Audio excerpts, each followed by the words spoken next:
कौरमपुराण के 22वें अध्याय में जयध्वज के वंश वर्णन में राजा दुर्जय का आख्यान, महामुनि कन्नों द्वारा दुर्जय को वाराणसी के विश्वेश्वर लिंग का महात्म्य बतलाना, दुर्जय का वाराणसी जाकर पाप मुक्त होना तथा सहस्त्रजित वंश का वर्णन। सूर्य ने कहा, जयध्वज का एक पुत्र था जो तालझंग नाम से प्रसिद्ध था। उसके 100 पुत्र हुए जो तालझंगी कहलाते थे। उनमें वितिहोत्र नाम का महान बलवान राजा सबसे बड़ा था। दूसरे वृष इत्यादि नाम वाले यादव पुण्यकर्मा थे।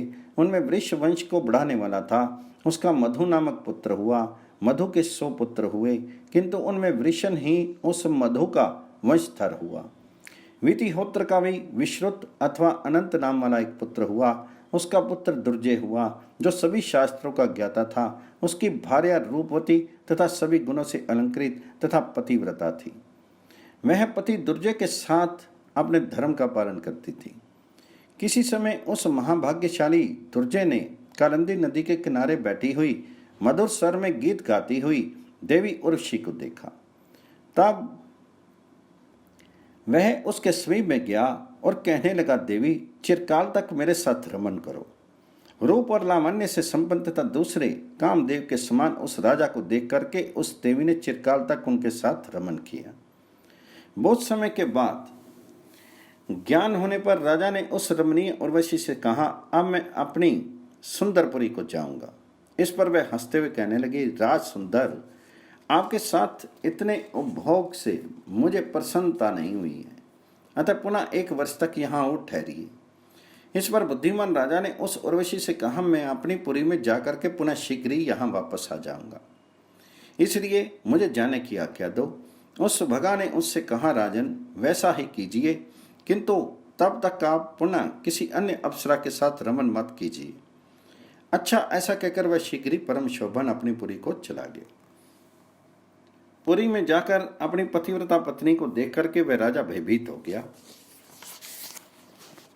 उस राजा को उस गुणवती तथा पतिव्रता भार्या ने डरे हुए पति को देख करके प्रसन्न वाणी से कहा, स्वामिन, आज आप डर क्यों रहे हैं?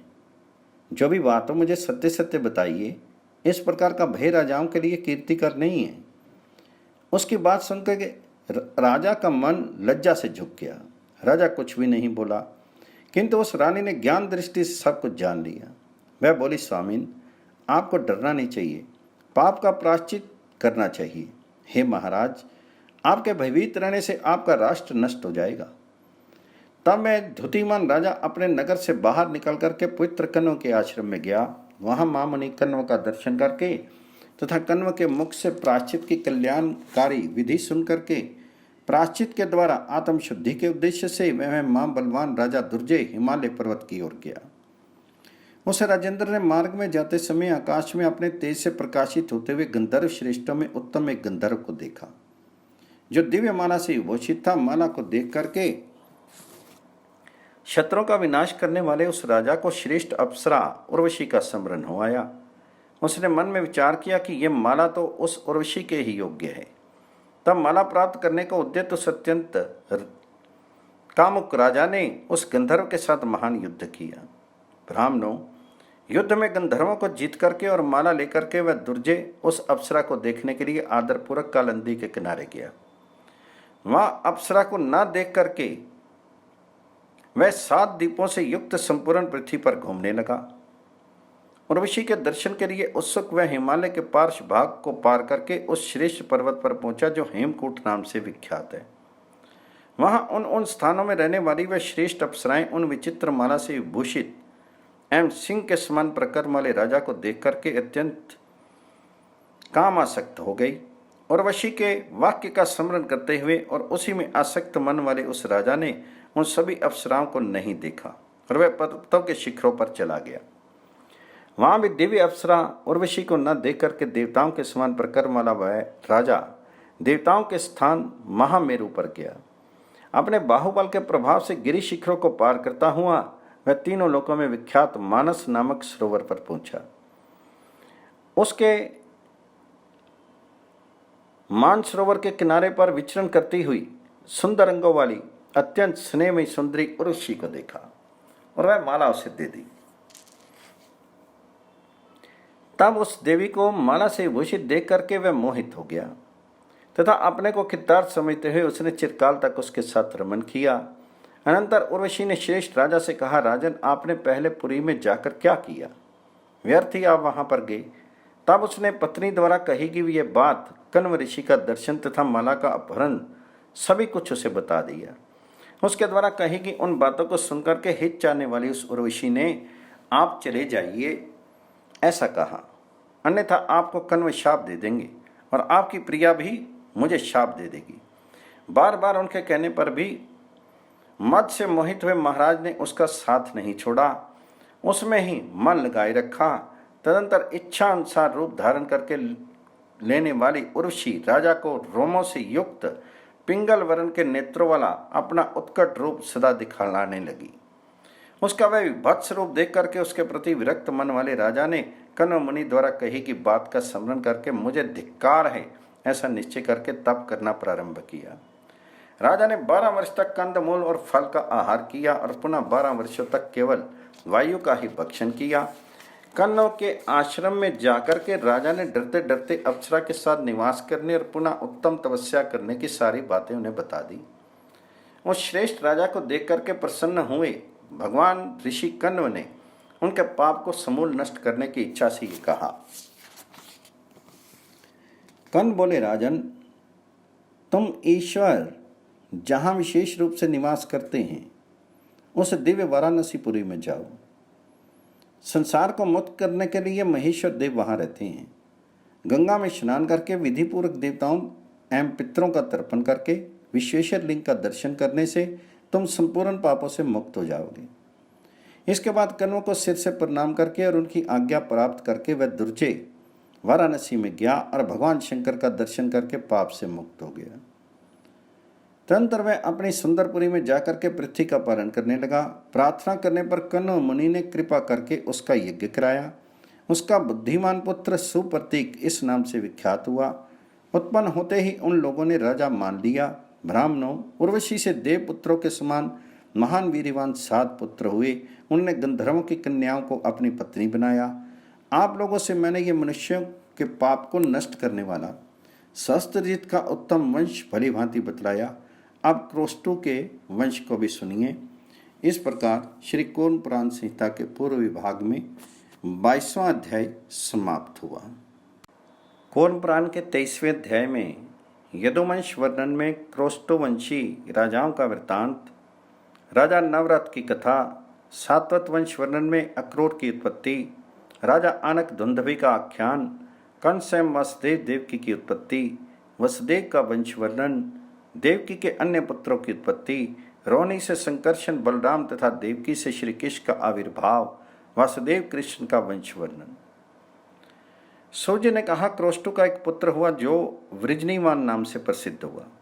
उसका महान पुत्र स्वाति हुआ और उसका पुत्र उष्तगु हुआ। उष्तगु का चित्रनथ नाम का बलवान पुत्र हुआ। चित्ररथ का पुत्र लोक में शशविंदु नाम से विख्यात हुआ। उसका पृथुयशा नाम वाला पुत्र धर्मपरायण राजा हुआ। उसका पुत्र पृथुकर्मा और उससे पृथुजय हुआ। उससे पृथुकीर्ति और उससे पृथुदान हुआ। उसका पुत्र पृथुश्रवा और उसका पुत्र था पृथुसत्तम। हे श्रेष्ठ ब्राह्मणों, उस पृथुसत्तम का पुत्र उष्णा हुआ और उसका सितेशी हुआ। फिर उसका रुक्म कवच और उस रुक्म कवच का पराव्रत हुआ। पराव्रत ने संसार में विख्यात ज्यामघ नामक पुत्र उत्पन्न किया। उससे विदर्भ उत्पन्न हुआ और विदर्भ से क्रथ, कौशिक और तीसरा रोमपाद नामक पुत्र हुआ। उस रोमपाद का पुत्र वभ्रू राजा था। धृति उसका पुत्र हुआ और उसका भी संस्थ नामक पुत्र उत्पन्न हुआ। संस्थ का विश्वसय नाम वाला बलवान पुत्र था। उसका पुत्र महान पराक्रमी प्रजावान और उसका पुत्र कौशिक हुआ। उस कौशिक का बुद्धिमान सुमंतु नामक पुत्र था और उसका पुत्र अनल था। केशिक का पुत्र चेदी था और उस चेदी के पुत्र चैद्य हुए। उन चैद्यों में ज्योतिषमान प्रधान था और वपुष्मान उसका पुत्र हुआ। वपुष्मान से ब्रहिन्मेधा और श्रीदेव उसका पुत्र हुआ। ब्राह्मणों, उसका वीतरथ नामक पुत्र महान बलशाली और रुद्र का भक्त था। ब्राह्मणों, क्रथ का पुत्र कुंती और उसका पुत्र वृष्णि हुआ। वृष्णि से निवृत्ति उत्पन्न हुआ और दर्शा उसका पुत्र हुआ। दशा का पुत्र आरव था और उसका जीमूत पुत्र हुआ। जीमूत का विकृति नामक बलवान पुत्र शत्रुवीरों का नाशक था। उसका भीमरथ नामक पुत्र हुआ। उससे नवरथ हुआ जो नित्य दान धर्म में प्राण तथा पूर्ण रूप से शील संपन्न था। श्रेष्ठ मुनियों, किसी समय आखेट के लिए जाते हुए वह नवरथ एक बलवान राक्षस को देख करके अत्यंत भयभीत होकर भागने लगा। अग्नि के समान प्रज्वलित वह महाबलवान दुर्योधन नामक राक्षस क्रुद्ध होकर अपने विशाल हाथ में शूल लेकर उसके पीछे दौड़ा। भयभीत राजा नवरथ ने शिव में ही देवी सरस्वती से रक्षित एक परम श्रेष्ठ स्थान देखा। वह बुद्धिमान राजा अति शीघ्र ही वहां पहुंचा और साक्षात देवी सरस्वती का दर्शन करके उसने सिर झुका के प्रणाम किया। उस शत्रुजय के हाथ जोड़ते हुए अभीष्ट स्तुतियों द्वारा स्तुति की। वह भूमि पर दंडवत गिर पड़ा और कहा, मैं आपकी शरण में आया हूँ। आप अनादि अनंत ब्रह्मचारिणी ईश्वरी महादेवी वाग देवता साक्षात देवी सरस्वती को नमस्कार करता हूँ। जगत की मूल कारण रूपा परम कला स्वरूपा तीन नेत्र वाली मस्तक पर चंद्रमा को धारण करने वाली एवं हिरण्य गर्भ की महिषी योगिनी को नमस्कार है। चित कला रूप परम आनंद स्वरूपा ब्रह्म रूपनी को नमस्कार है। परमेशानी, भयभीत होकर मैं आपकी शरण में आया हूँ, मेरी रक्षा करो। इसी बीच क्रुद्ध वह राक्षस राजा को मारने के लिए उसी स्थान पर आ पहुंचा जहां देवी सरस्वती थी। बाल से दर्पित वह राक्षस शूल उठाकर तीनों लोकों की जननी के उस सूर्य और चंद्रमा के समान प्रकाशित स्थान में प्रवेश करने की चेष्टा करने लगा। इसी बीच किसी प्रलयकालीन सूर्य के समान महान बलशाली ने शूल से उसके वक्षस्थल को विदीर्ण करके पृथ्वी पर गिरा दिया और कहा, महाराज, आप निर्भय होकर शीघ्र इस स्थान से चले जाइए। यहाँ आप फिर रुके नहीं, राक्षस मारा जा चुका है। ब्राह्मणों, तब प्रसन्न मन वाला वह नवरथ उस परादेवी को प्रणाम करके इंद्र की नगरी के समान अपनी नगरी को चला गया। वहां उसने भक्ति युक्त होकर के देवेश्वरी सरस्वती की स्थापना की और विविध यज्ञों और होमों के द्वारा उन देवी का यजन किया। उनका दशरथ नामक परम धार्मिक पुत्र था। वह महातेजस्वी देवी का भक्त था। उसका पुत्र शक्नि था। उससे क्रम्भ हुआ, उसका देवरात हुआ। उसने अश्वमेघ यज्ञ किया जिसके फलस्वरूप उसको देवशत्र नामक पुत्र हुआ। देवशत्र का पुत्र मधु हुआ। उससे कुरुवंश हुआ। उसके सुत्रामा तथा अनु नामक दो पुत्र हुए। अनु का पुरुकुत्स हुआ और उसका पुत्र अंशु था। अंशु का पुत्र सत्वत था जो विष्णु भक्त, प्रतापी, महात्मा, दानशील और धनुर्वेद जानने वालों में श्रेष्ठ था। उसने नारद जी के कहने पर वसुदेव की पूजा से युक्त शास्त्र का प्रवर्तन किया जिसे कुंड गोलकों ने सुना। उनके नाम से सात्वत ऐसा विख्यात कुंड आदिकों के लिए कल्याणकारी सुंदर शास्त्र प्रवर्तित हुआ। उस सत्वत का सभी शास्त्रों में पारंगत सात्वत नामक पुत्र हुआ। वह महाराज पुण्य श्लोक था। उसने उस सात्वत शास्त्र का प्रवर्तन किया। सत्य संपन्न सात्वत की पत्नी कौशल्या ने अंधक, महाभोज, वृष्णि, राजा देवव्रत तथा धनुर्वेदज्ञों में श्रेष्ठ भजमान नामक श्रेष्ठ पुत्र को जन्म दिया। उनमें से राजा देवव्रत ने मुझे सभी गुणों से संपन्न शक्तिशाली पुत्र हो इस आशय से परम तप किया। उसका पुत्र वभ्रु नाम से विख्यात पुण्य श्लोक राजा हुआ। वह धर्मात्मा, रूप संपन्न तथा सदा तत्व ज्ञान परायण रहता था। भजमान के सृंजी पत्नी से भजमान ही नाम वाले अनेक पुत्र हुए। उनमें से निमि तथा कृकन ये दो प्रधान तथा विख्यात थे। महाभोज के वंश में भोज तथा वे मार्तिक उत्पन्न हुए। वृष्णि के बलवान सुमित्र, अनमित्र तथा शिनि हुए। अनमित्र से निघ्न हुआ और निघ्न के महाभाग्यवान प्रसैन तथा श्रेष्ठ सत्राजित नाम वाले दो पुत्र हुए। कनिष्ठ वृष्णि नंदन अनमित्र से शिनि उत्पन्न हुआ। उसका सत्यक नामक पुत्र हुआ जो सत्य बोलने वाला तथा सत्य संपन्न था। सत्य का पुत्र युधान और उसका पुत्र असंग हुआ। उसका पुत्र बुद्धिमान कुनी था और युगंधर उसका पुत्र हुआ। वृष्णि को माद्री से यदुनंदन प्रश्नि नामक पुत्र उत्पन्न हुआ। प्रश्नि को श्रफल्क तथा चित्रक नाम वाले दो पुत्र हुए। श्रफल्क ने काशीराज की पुत्री को अपनी भार्या बनाया और उससे अक्रूर नामक धार्मिक पुत्र उत्पन्न किया। उपमंगो तथा मंगो नाम वाले उनके बहुत से पुत्र थे। अक्रूर का देववान इस नाम से प्रसिद्ध पुत्र कहा गया है। पुण्यात्मा उपदेव भी उसका पुत्र हुआ। उन दोनों को विश्व तथा परमाथि नामक 2 पुत्र हुए। चित्रक के पृथु, विपृथु, अश्वग्रीव, सुबाहु, सुपार्शक तथा गवेशन नामक पुत्र हुए। काश्य की पुत्री ने अंधक से कुकुर, भजमान, शुचि तथा कंबल बहिर्षि नामक 4 पुत्रों को प्राप्त किया। कुकुर का पुत्र वृष्णि हुआ और वृष्णि का पुत्र कपोत्रमा विपुल हुआ। उसका पुत्र विलोमक हुआ।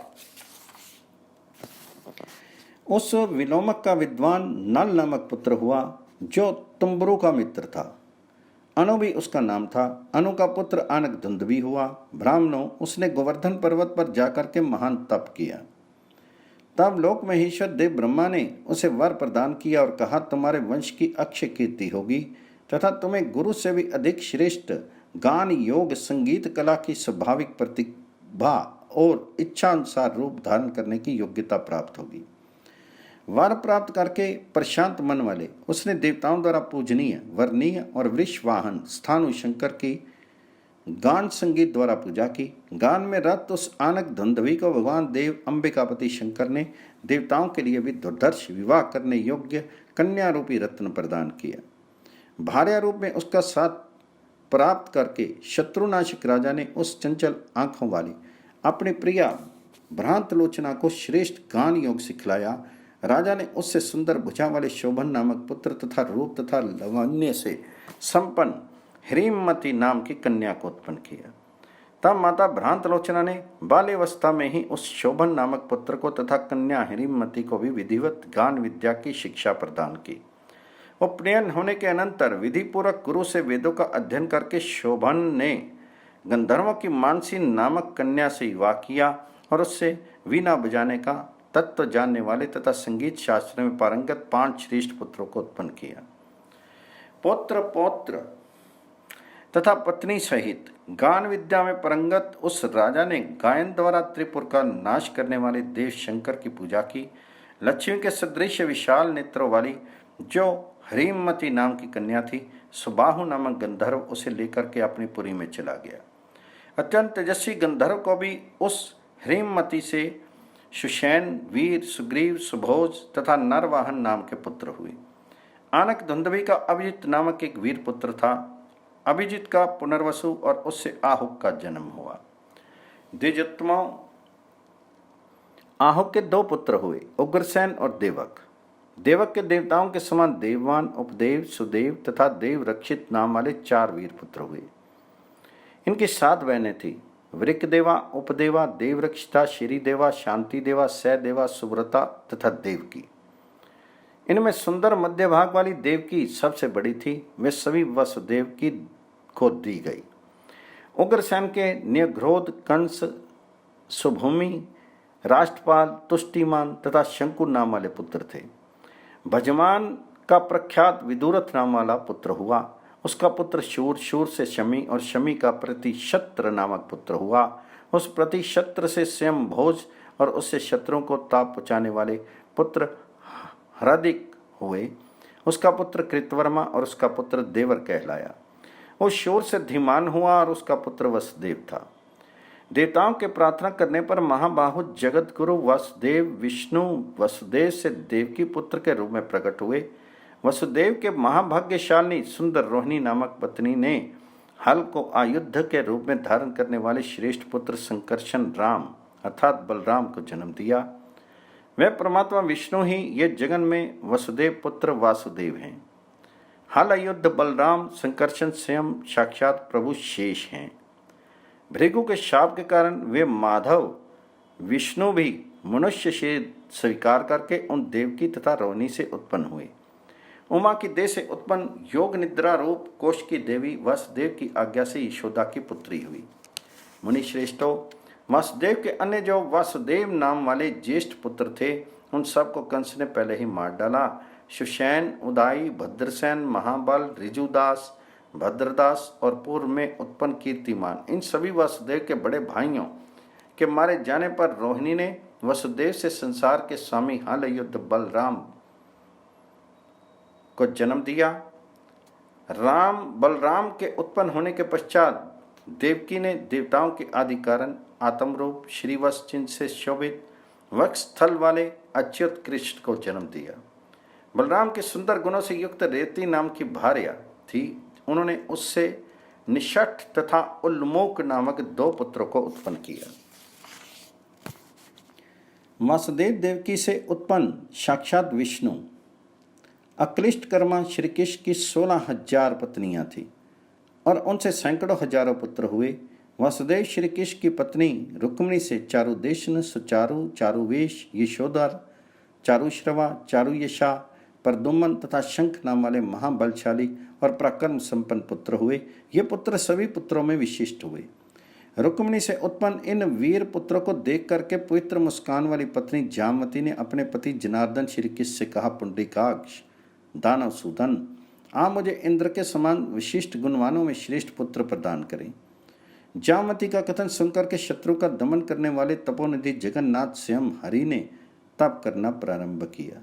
मुनि श्रेष्ठों, उन देवकी पुत्र श्री कृष्ण ने जिस प्रकार अत्यंत तीव्र महान तप के द्वारा रुद्र का दर्शन करके पुत्र प्राप्त किया, उस वृत्तांत को आप लोग सुने। कूर्म पुराण के 24वें अध्याय में पुत्र प्राप्ति के लिए तपस्या करने हेतु भगवान श्री कृष्ण का महामुनि उपमन्यु के आश्रम में जाना। महामुनि उपमन्यु द्वारा उन्हें पाशुपत योग प्रदान करना, तपस्या में निरत कृष्ण को शिव पार्वती का दर्शन और श्री कृष्ण द्वारा उनकी स्तुति करना, शिव द्वारा पुत्र प्राप्ति का वर देना तथा माता पार्वती द्वारा अनेक वर देना तथा शिव के साथ श्री कृष्ण का कैलाश गमन। सोजी बोले, ऋषिकेश भगवान पुरुषोत्तम देव ने पुत्र प्राप्ति के लिए तपस्या के निदान रूप में सर्वोत्कृष्ट घोर तपस्या की। अपनी इच्छा से ही अवतीर्ण कृतकृत्य विष को धारण करने वाले ये श्री कृष्ण अपने स्वरूप के मूल ईश्वर भाव का परिज्ञान कराने के लिए उत्तम तप स्थल के अन्वेषण के बहाने पक्षीराज गरुड़ पर आरूढ़ होकर विचरण करने लगे। हाथों में शंख चक्र गदा लिए तथा श्रीवत्स के चिन्ह को चिन्हित श्री कृष्ण योगियों द्वारा सेवित अनेक प्रकार के पक्षी सुमों से व्याप्त मुनिंद्र महात्मा उपमन्यु के आश्रम में पहुंचे। वह आश्रम विविध प्रकार के वृक्ष और लताओं से व्याप्त, अनेक प्रकार के पुष्पों से शोभित, ऋषियों के आश्रम से युक्त तथा वेद मंत्रों की ध्वनियों से नादित था। सिंह, भालू, शरभ, व्याघ्र और हाथियों से व्याप्त था। स्वच्छ स्वादयुक्त पीने योग्य जल वाले सरोवर से शोभित था। विभिन्न प्रकार के उद्यानों तथा शुभ देव मंदिरों से संपन्न था। ऋषियों, ऋषि पुत्रों, महामुनिगणों, वेद अध्ययन संपन्न तथा अग्निहोत्र करने वालों से सेवित था। नासिका के अग्रभाग में जिनकी दृष्टि लगी हुई है, ऐसे ध्यान प्रायण योगियों से युक्त सभी प्रकार से पवित्र तत्वदर्शी ज्ञानियों से सेवित और चारों ओर नदियों से घिरा था। वह आश्रम ब्रह्मवादी जाप को शंकर की आराधना में निरत पवित्र तपस्वियों से सेवित, सत्य संकल्प वाले, परम शांत, शोक तथा उपद्रव रहित, यथाविधि सभी अंगों में भस्म लगाए हुए, रुद्र के जप में प्रायण, मुंडित या मात्र जटा रखे हुए तथा जटा के समान शिखा वाले तथा तपस्वियों, ज्ञानियों और ब्रह्मचारियों से नित्य सेवित था। वहाँ सिद्धों के आश्रम से शोभित उस रमणीय श्रेष्ठ आश्रम में पापों का नाश करने वाली भक्ति गंगा नित्य प्रवाहित रहती थी। उस विश्व आत्मा माधव ने उन कलमश रहित तपस्वियों को ढूंढ ढूंढ कर उनके समीप जाकर के उन्हें सविधि प्रणाम किया और स्तुति पूर्वक उनकी पूजा की। उन्हें शंख चक्र गदाधारी योगियों के परम गुरु जगत योनि श्री कृष्ण को देख करके उन्होंने तपस्वियों ने भक्तिपूर्वक प्रणाम किया और अव्यक्त आदि देव महामुनि तथा उन सनातन देव का हृदय में ध्यान करके वैदिक मंत्रों से उनकी स्तुति करने लगे और आपस में कहने लगे, ये वही अद्वितीय परम साक्षात नारायण भगवान हैं। स्वयं पुराण पुरुष देव ही इस समय आए हुए हैं। ये ही अव्यय हैं, सृष्टि करने वाले, संहार करने वाले तथा पालन करने वाले ये ही हैं। अमूर्त होते हुए भी ये मूर्तिमान होकर मुनियों को देखने के लिए यहाँ आए हुए हैं। ये धाता विधाता और सर्वव्यापी ही आ रहे हैं। ये अनादि, अक्षय, अनंत, महाभूत और महेश्वर हैं। वाणी के अगोचर, गोविंद हारे। उन तपस्वियों के वचनों को सुनते हुए शीघ्र ही उन महात्मा उपमन्युओं के स्थान पर गए। उन यदुवंशी देव के पुत्र श्री कृष्ण ने प्रत्येक तीर्थ में श्रद्धापूर्वक आचमन करके मार्जन करके देवता, ऋषि और पितरों का तर्पण किया और मनुष्यों के द्वारा नदियों के किनारे स्थापित अमित तेजस्वी शंकर के लिंगों की पूजा की। वहाँ के निवासियों ने जहाँ जहाँ भी जनार्दन को आते हुए देखा, वहाँ वहाँ पुष्पों तथा अक्षतों से उनकी पूजा की। शांग्रधनुष, शंख तथा 80 धारण करने वाले एवं शुभ अंगों वाले उन वासुदेव का दर्शन कर वहाँ रहने वाले सभी निश्चल से खड़े हो गए। वह योग में आरूढ़ होने के इच्छुक जिन लोगों के मन समाधिस्थ थे, वे भी जनार्दन हरि को अपने सम्मुख देख करके उनका दर्शन करने के लिए अपनी इंद्रियों को बहिर्मुख कर लिए। इधर श्री कृष्ण ने गंगा में अवगाहन करने के पश्चात देवताओं, पितरों आदि का दर्शन, तर्पण आदि करके उत्तम उत्तम पुष्प आदि लेकर के श्रेष्ठ मुनि उपमन्युओं के गृह में प्रवेश किया। योगियों में श्रेष्ठ भस्म से अवलिप्त शरीर वाले जटा और चीरधारी उन शांत मुनि को देख करके श्री कृष्ण ने सिर झुकाकर उन्हें प्रणाम किया। कृष्ण को आते हुए देख करके तत्वज्ञ उन मुनि ने योगियों के प्रथम पूज्य उन्हें आसन पर बिठाया और उनकी पूजा की। मुनि ने कहा, हम जानते हैं कि वाणी के उत्पत्ति स्थान परम पद रूप अव्यक्त शरीर वाले विष्णु शिष्य के रूप में उपस्थित हुए हैं। ऋषिकेश, आपका स्वागत है। हमारे तप सफल हुए, जो साक्षात विश्वात्मा विष्णु ही मेरे घर आए हैं। प्रयत्न करते हैं भी योगी तथा मुनिजन आपको देख नहीं पाते। ऐसे आपके यहाँ आने का प्रयोजन क्या है? उपमन्यु के उस वाक्य को सुनकर के केशी का मर्दन करने वाले महायोगी भगवान जी ने उन्हें प्रणाम करके कहा। श्री कृष्ण बोले, भगवान शंकर के दर्शनों के लिए उत्सुक में आया हूँ। कृतिवासा ग्रीश भगवान शंकर का दर्शन करके मेरी उत्कट इच्छा है। योग विदों में श्रेष्ठ भगवान ईश का शीघ्र ही कैसे दर्शन कर सकता हूँ? उन उमापति को मैं कहाँ देख पाऊंगा? ऐसा कहे जाने पर भगवान उपमन्यु ने कहा, तीव्र भक्ति एवं तपस्या के द्वारा वह परमेश्वर देखे जा सकते हैं। इसलिए ऐसा ही प्रयत्न करो। ब्रह्मवादी मुनिंद्र जप करने वाले तथा जो तपस्वी हैं, वे यहाँ उन देव ईश्वर देवादि देव का ध्यान करते हुए निवास कर रहे हैं। यहाँ भगवान देव वृषभ ध्वज पत्नी पार्थी सहित तथा विविध भूतों और योगियों से घिरे हुए सदा क्रीड़ा करते हैं। प्राचीन काल में इस आश्रम में कठोर तप करके भगवान विशिष्ट ऋषि ने महेश्वर रुद्र से योग प्राप्त किया था। यहीं प्रभु कृष्ण द्वैपायन भगवान व्यास ने उन ईश्वरों के भी ईश्वर भगवान शंकर का दर्शन करके परम ज्ञान प्राप्त किया था। इसी रमणीय श्रेष्ठ आश्रम में सुरभि ने भक्तिपूर्वक तपस्या करके जटाधारी रुद्र से पुत्रों को प्राप्त किया था। पूर्व काल में काल से भयभीत देवताओं ने यहीं पर श्रीमान हर महाकाल का दर्शन करके भय से रहित होकर के शांति प्राप्त की थी। तपस्वियों में श्रेष्ठ द्विज सावर्णी ने यहीं पर महादेव की आराधना करके परम योग तथा उत्तम ग्रंथ रचना की शक्ति प्राप्त की थी। तभी उन्होंने कल्याणकारिणी सुंदर पुण्य प्रदान करने वाली पुराण संहिता का निर्माण करके सत शिष्यों और द्विजातियों में उनका प्रवर्तन किया। पुरुषोत्तम, इसी स्थान पर कापे शांशपायन ने महादेव का दर्शन करके उनकी आज्ञा प्राप्त करके 12,000 श्लोकों वाली इस कोम रूपधारी भगवान विष्णु के द्वारा वर्णित प्राण संहिता का निर्माण किया। वेद सम्मत पुण्य वायवीय प्राण संहिता का 16,000 श्लोकों वाला उत्तर भाग यहीं पर प्रवर्तित हुआ। यहीं पर शांशपायन द्वारा कही गई प्राण संहिता का प्रचार उनके शिष्यों ने किया। महायोगी याज्ञवल्क्य ने यहीं पर तपस्या द्वारा शंकर जी का दर्शन करके उनकी आज्ञा से श्रेष्ठ योग शास्त्र का निर्माण किया था। पूर्व काल में भृगु ने यहीं परम तप करके महेश्वर से योगियों में श्रेष्ठ शुक्र नामक पुत्र को प्राप्त किया था। इसलिए यहीं पर तपस्या करके देवताओं के ईश महेश्वर विश्वेश उग्र भीम कपर्दी का आप दर्शन करें। ऐसा कहकर के महामुनि उपमन्यु ने सुंदर कर्म करने वाले कृष्ण को पाशुपत योग, पाशुपत व्रत और पाशुपत ज्ञान प्रदान किया। उन श्रेष्ठ मुनि के कहने से वे प्रभु मधुसूदन वहां पर तपस्या द्वारा रुद्र की आराधना करने लगे। सभी अंगों में यथाविधि भस्म धारण करके मुंडित एवं वल्कल वस्त्रधारी होकर अनन्य मन से शिव में चित्त को समाहित करके निरंतर रुद्र संबंधी मंत्रों का जप करने लगे। तदनंतर बहुत समय बीत जाने के बाद अर्धचंद्रमा को आभूषण में रूप में धारण किए सोम रूप महादेव महेश्वर देवी पार्वती के साथ आकाश में दिखलाई पड़े। उन श्री कृष्ण ने मुकुट, गदा, त्रिशूल, पिनाक, धनुष तथा चित्र विचित्र माला धारण किए हुए सिंह के चरम रूपी वस्त्र से समस्त अंगों को आच्छादित किए हुए देवादिदेव महादेवी को देवी पार्वती के साथ देखा। हाथ में परशु धारण किए हुए नरसिंह के चरम से आच्छादित शीर वाले प्रणव का उच्चारण कर रहे तथा सहस्त्र सूर्य के समान श्रेष्ठ त्रिलोचन भगवान शंकर का श्री कृष्ण ने दर्शन किया। उन्होंने श्री कृष्ण ने अपने समक्ष प्राण पुरुष सनातन प्रभु योगी ईश्वर अनुसेवी सूक्ष्म अनंत शक्ति युक्त प्राणेश्वर शंभु को देखा, जिन रुद्र के प्रभाव का देवता पिता में इंद्र, अग्नि, वरुण तथा यम भी आज तक वर्णन नहीं कर पाए। उन आदि देव को श्री कृष्ण ने सामने देखा।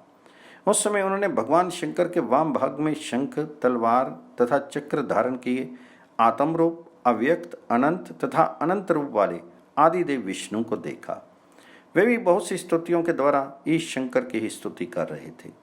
उन भगवान शंकर के दक्षिण भाग में उन्होंने श्री कृष्ण ने हंस पर आसीन अत्यंत प्रभाव वाले देवताओं के स्वामी लोक गुरु पितामह को आकाश में हाथ जोड़े हुए ईश की स्तुति करते हुए देखा। उन्हें श्री कृष्ण ने तीनों लोकों के स्वामी श्री शंकर के सम्मुख हजारों सूर्यों के समान गणेश्वरों, अमित प्रभाव वाले नंदीश्वर आदिकों को तथा मयूर सहित अग्नि सदृश कुमार कार्तिकेय को देखा। उनके पीछे की ओर मरीचि, अत्रि, पुलह, पुलस, प्रचेता, दक्ष, कण्व, राशर, वशिष्ठ तथा संभव मनु को भी देखा। इन उदार बुद्धि वाले विष्णु कृष्ण ने भक्तिपूर्वक हाथ जोड़ते हुए देवी पार्वती सहित शंकर को प्रणाम किया तथा अपने हृदय में आत्म स्वरूप का ध्यान करके देवताओं में प्रधान शंकर जी की मंत्रों का द्वारा स्तुति की। श्री कृष्ण बोले, शाश्वत सबके मूल कारण आपको नमस्कार है। ऋषि लोग आपको ब्रह्मा का भी अधिपति कहते हैं। संत जन जप, सत्व, राज्य एवं तमोगुण और सब कुछ आपको ही बतलाते हैं। आप ब्रह्मा, विष्णु, विषयोनि, अग्नि, संहर्ता और सूर्यमंडल में निवास करने वाले हैं। प्राण, हुतवय, अग्नि तथा इंद्र आदि विविध देव आप ही हैं। मैं अद्वितीय देव ईश की शरण में आया हूँ। सांख्य शास्त्र वाले आपको एक रूप और गुणातीत कहते हैं। योगी जन हृदय में रहने वाले आपकी सतत उपासना करते हैं। वेद आपको रुद्र अग्नि नाम से कहते हैं। मैं आप ईश देव की शरण में आया हूँ। मनुष्य आपके चरणों में मात्र एक पुष्प अथवा एक बिल्व पत्र भी चढ़ा करके संसार बंधन से विमुक्त हो जाते हैं। सिद्धों तथा योगियों द्वारा सेवित आपके चरण कमलों का स्मरण करके आपकी कृपा से मनुष्य सभी पापों को विनष्ट कर डालते हैं। तत्वज्ञ लोग जिन्हें सभी प्रकार के विभाग से रहित, निर्मल, अंतर हृदय में अवस्थित, ज्योति, अनंत, अद्वितीय, अचल, सत्य, पर, सर्वव्यापी तथा आदि, मध्य और अंत से रहित स्थान रूप कहते हैं और यह संसार जिनसे उत्पन्न होता है, ऐसे आप सत्य विभव सनातन विश्वेश्वर शिव की शरण में मैं आया हूँ। प्रणव रूप नीलकंठ, त्रिलोचन और शक्ति रूप आपको नमस्कार है। आप महादेव तथा नित्य ईशान को बार बार नमस्कार है। पिनाक नामक धनुष धारण करने वाले आपको नमस्कार है। मुंड और दंड धारण करने वाले आपको नमस्कार है। हाथ में वज्र धारण करने वाले दिशारूपी वस्त्र वाले कपर्दी जटाधारी आपको नमस्कार है। भयंकर नाद करने वाले तथा दाढ़ वाले काल स्वरूप आपको नमस्कार है। नागों को यज्ञोपवीत के रूप में धारण करने वाले और अग्नि स्वरूप वीर वाले आपको नमस्कार है। गिरीश आपको नमस्कार है। स्वाहाकार आपको नमस्कार है।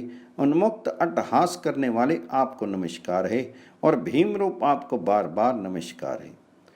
कामदेव का विनाश करने वाले आपको नमस्कार है। काल का मंथन करने वाले आपको नमस्कार है। भयानक वेश धारण करने वाले आपको नमस्कार है और निशंग तर्कसधारी हर को नमस्कार है। तीन आंखों वाले आपको नमस्कार है। गज चर्म धारण करने वाले आपको नमस्कार है। अंबिका के स्वामी को नमस्कार है और पशुपति को नमस्कार है। आकाश रूप आपको और आकाश के अधिपति को नमस्कार है।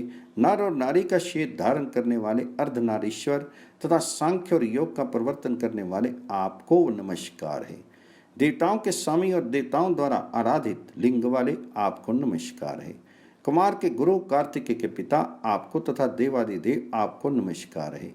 यज्ञ के अधिपति को नमस्कार है। ब्रह्मचारी को नमस्कार है। महान मृग व्याध तथा ब्रह्म अधिपति को नमस्कार है।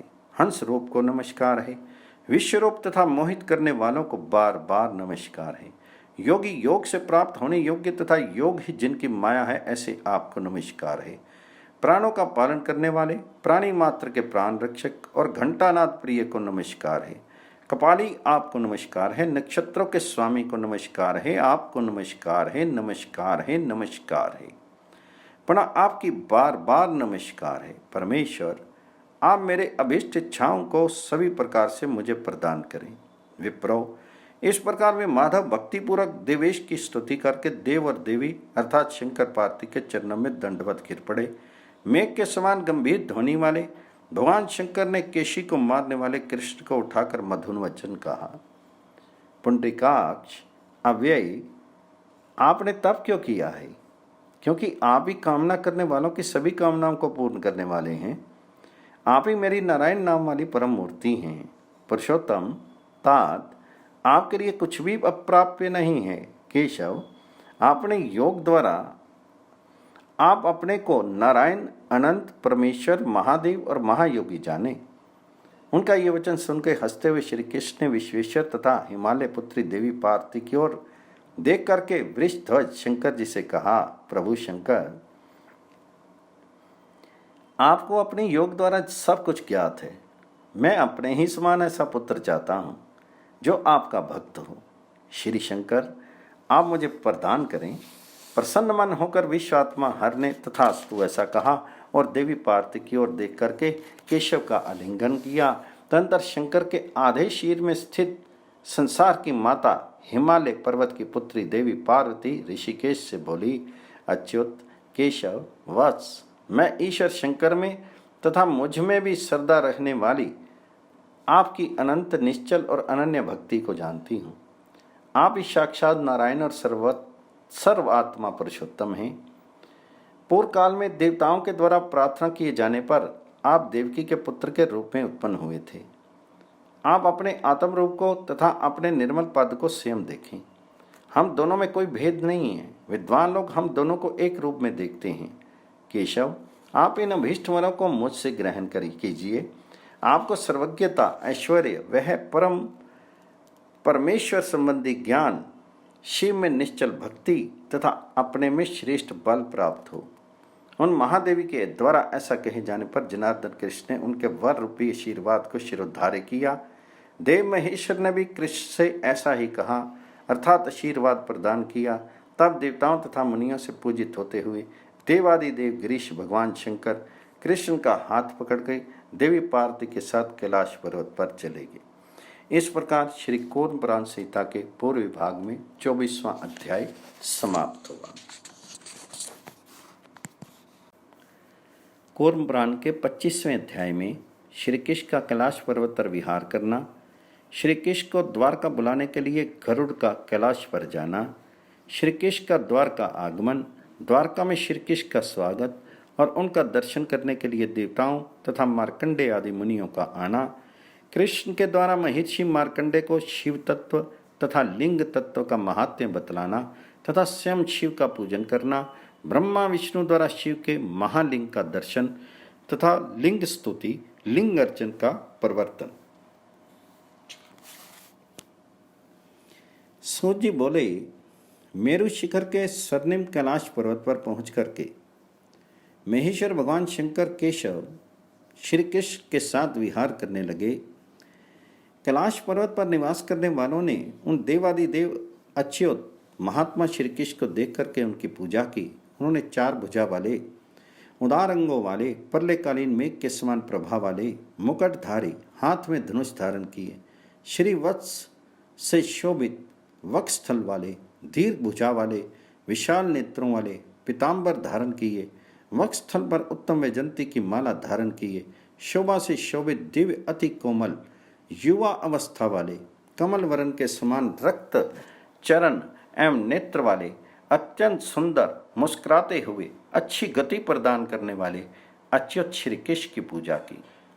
वहां किसी समय माता देवकी के आनंद को बढ़ाने वाले शोभा संपन्न श्री कृष्ण लीला के निमित्त कैलाश पर्वत की गुफा में विचरण करने लगे। सभी प्रमुख गंधर्वों, अप्सराओं, नाग कन्याओं, सिद्धों, यक्षों तथा गंधर्वों ने वहां उन जगन में श्री कृष्ण को देखा और परम आश्चर्यचकित होकर के वे आनंद से प्रफुल्लित नेत्र वाले हो गए और उन महात्मा के मस्तक पर पुष्पों की वर्षा करने लगे। दिव्य गंधर्वों की कन्याएं तथा उसी प्रकार श्रेष्ठ अप्सराएं कृष्ण को देखकर अव्यवस्थित वस्त्राभूषण वाली होकर के उनकी कामना करने लगी। गायन में परंगत कुछ सुंदरियां देवकी पुत्र की ओर देखकर विविध प्रकार के गीत गाने लगी। कुछ अत्यंत विलास प्रिय कन्याएं उनके आगे नृत्य करने लगी और कुछ वहीं स्थित होकर उनकी ओर देख करके उनके वदन अमृत का पान करने लगी। कुछ कामनिया कन्याएं उनके अंगों से श्रेष्ठ आभूषणों को उतार के उनसे लोकभूषण कृष्ण को आदरपूर्वक आभूषित करने लगी। कुछ उनके अंगों से श्रेष्ठ आभूषणों को लेकर के अपने को तथा अपने आभूषणों से माधव को सजाने लगी। कतिपय मुग्ध मृग के समान नैनों वाली कन्याएं हरि कृष्ण के समीप में जाकर के उनके मुख कमल का स्पर्श करने लगी। उनकी माया से मोहित कुछ अप्सराएं लोकों के आदि कारण गोविंद का हाथ पकड़ के उन्हें अपने भवन में ले गई। उन कमल लोचन भगवान श्री कृष्ण ने बहुत से रूप धारण करके लीला पूर्वक उनकी अभीष्ट कामनाओं की पूर्ति की। इस प्रकार श्रीमान नारायण हरि ने संसार को अपनी माया से मोहित करते हुए देवादिदेव शंकर के नगर में बहुत समय तक रमन किया। बहुत दिन व्यतीत होने पर द्वारकापुरी के रहने वाले लोग गोविंद के वरय में भयभीत हुए विहल हो गए। तब पहले कृष्ण द्वारा छोड़ दिए गए बलवान गरुड़ उनको ढूंढते हुए उस हिमालय पर्वत पर गए। वहां गोविंद को न देख करके उन उपमन्युओं को विनयपूर्वक प्रणाम करके पुनः द्वारवतीपुरी में लौट आए। इसी बीच अत्यंत भयंकर हजारों महादैत्य तथा राक्षस भय उत्पन्न करते हुए सुंदर द्वारका में आ पहुंचे। कृष्ण के समान पराक्रम वाले बलवान सुपर्ण गरुड़ ने महान युद्ध द्वारा उन्हें मार करके उस शुभपुरी की रक्षा की। इसी समय भगवान नारद ऋषि कैलाश शिखर पर श्री कृष्ण का दर्शन कर द्वारकापुरी में गए। उन नारद ऋषि को देख करके वहां द्वारका में निवास करने वाले सभी ने पूछा, नारायण नाथ भगवान हरि कहाँ हैं? वह नारद ने उनसे कहा कि भगवान हरि कैलाश शिखर पर रमन कर रहे हैं। मैं उन महायोगी को देखकर आज यहाँ आया हूँ। विप्रो, उनका वचन सुनकर के आकाश में चलने वाले पक्षियों में श्रेष्ठ व गरुड़ श्रेष्ठ पर्वत कैलाश पर गए। उन्होंने देव के पुत्र गोविंद हरि को देवादिदेव शंकर के समीप रत्न मंडित भवन में एक श्रेष्ठ आसन पर विराजमान देखा। वहां देवता दिव्य स्त्रियां, महादेव के गण, सिद्ध तथा योगी जन चारों ओर से घेर करके उनकी उपासना कर रही थी। गरुड़ ने कल्याणकारी शंकर को भूमि पर दंडवत प्रणाम किया और द्वारकापुरी का समाचार हरि से निवेदन किया। तदनंतर नीललोहित शंकर को विनयपूर्वक प्रणाम करके और उन हर की आज्ञा प्राप्त करके स्त्री समूह द्वारा पूजित और अमृत के समान मधुर स्वादुयुक्त वचनों से सत्कृत में मधुसूदन श्री कृष्ण कश्यप पुत्र गरुड़ पर आरूढ़ होकर अपनी पुरी को चले। शंख चक्र तथा गदाधारी शत्रुहंता महायोगी को जाते हुए देख करके गंधर्व तथा श्रेष्ठ अप्सराओं ने उनका अनुगमन किया। ईश्वरात्मा गोविंद हरि उन सभी अंगनाओं को विदा करके शीघ्र ही उस दिव्यपुरी द्वारवती को गए। मुनि श्रेष्ठों, उन मुरारी के चले जाने पर वे कामनियां चंद्रमा रहित रात्रि के समान शोभाहीन हो गई। पूर्ववासियों ने श्री कृष्ण के आगमन के शुभ समाचार को सुनकर के शीघ्र दिव्य मंगलमय द्वारवती पुरी को सुसज्जित किया। श्री कृष्ण के आगमन से अति प्रसन्न द्वारका वासियों ने विशाल पताकाओं और रत्नों से जड़ित ध्वजों तथा लाजा आदि मांगलिक वस्तुओं से सुंदर पुरी को सजा दिया। मधुर स्वर वाले विविध वाद्यों, हजारों शंखों तथा वीणाओं को वे लोग बजाने लगे। गोविंद के शुभपुरी द्वारवती में प्रवेश करते ही युवती स्त्रियां मधुर स्वर में गान करने लगी। उन ईशान कृष्ण को देख करके वह नृत्य करने लगी और महलों के ऊपर स्थित स्त्रियां वसुदेव पुत्र श्री कृष्ण के ऊपर फूल बरसाने लगी। भवन में प्रवेश करके महायोगी कृष्ण आशीर्वादों से अभिनंदित होते हुए अत्यंत रमणीय शुक्ल वर्ण के मंडप में स्थित एक श्रेष्ठ आसन पर अपनी पत्नियों के साथ शोभित हुए। वे चारों ओर से शंख आदि प्रमुख पुत्रों तथा हजारों स्त्रियों से घिरे हुए थे। वैजंती माला से भूषित उन रमणीय श्रेष्ठ आसन पर अच्युत श्री कृष्ण जामवती के साथ उसी प्रकार शोभित हुए जैसे देवी उमा के साथ महादेव। ब्राह्मणों उन अव्यय तथा लोकों के आदि कारण श्री कृष्ण का दर्शन करने के लिए देवता, गंधर्व और पूर्वज मार्कंडे आदि महर्षि वहां आए। तब उन भगवान श्री कृष्ण हरि ने मार्कंडे जी को आया देख करके आसन से उठ करके विनय पूर्वक प्रणाम किया और उन्हें आसन दिया। लंबी भुजाओं वाले हरि ने प्रणाम के द्वारा उन ऋषिगणों की पूजा करके और उनके मनोरथों को प्राप्त प्रदान करके उन्हें विदा किया।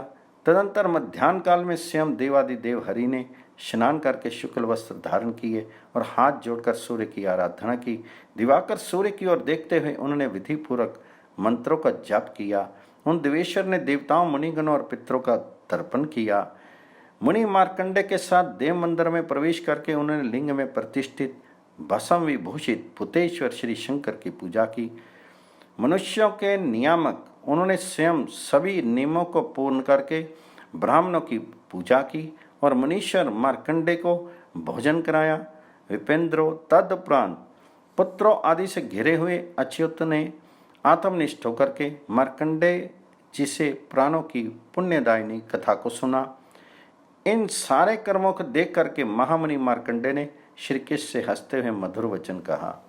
मार्कंडे जी बोले, देव, कर्मों द्वारा आपकी ही पूजा की जाती है और योगियों के ध्येय भी आप ही हैं।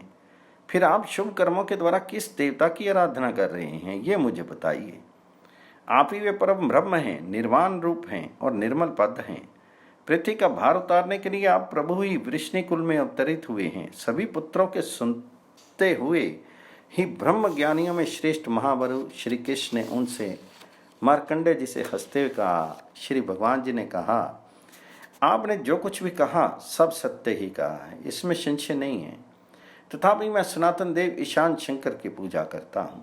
हे प्र, मुझे ना तो कुछ करना है और ना मुझे कुछ करना अप्राप्त है।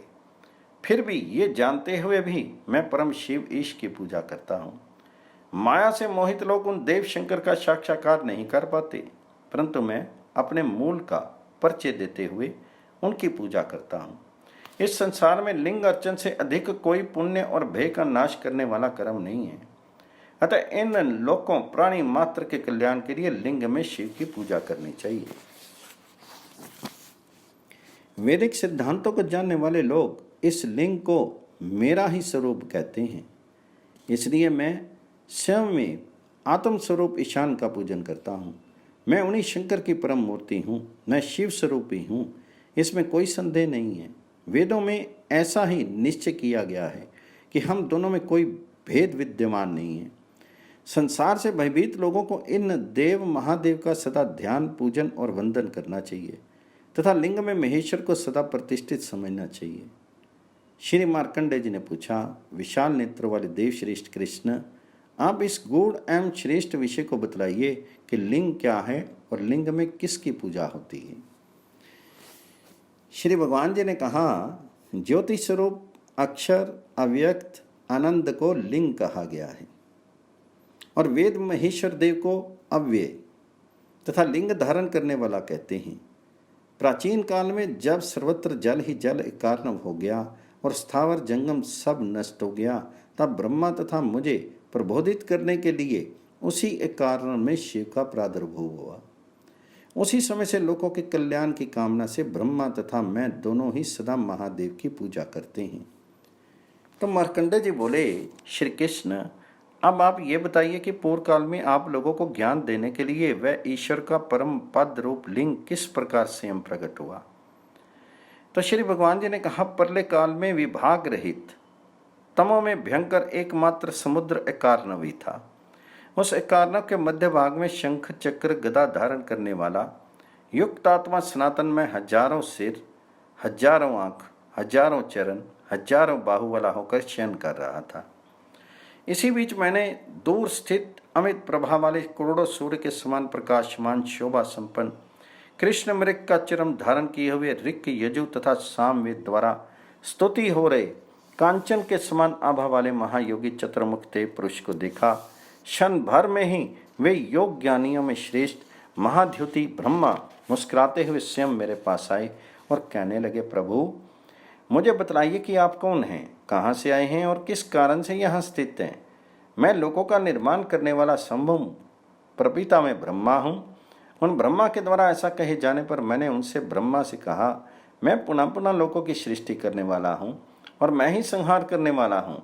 परमेष्टि की माया के कारण इस प्रकार का विवाद बढ़ने पर हम लोगों को यथार्थ स्थिति का ज्ञान कराने के लिए उस समय शिव रूप परम लिंग प्रादुर्भूत हुआ।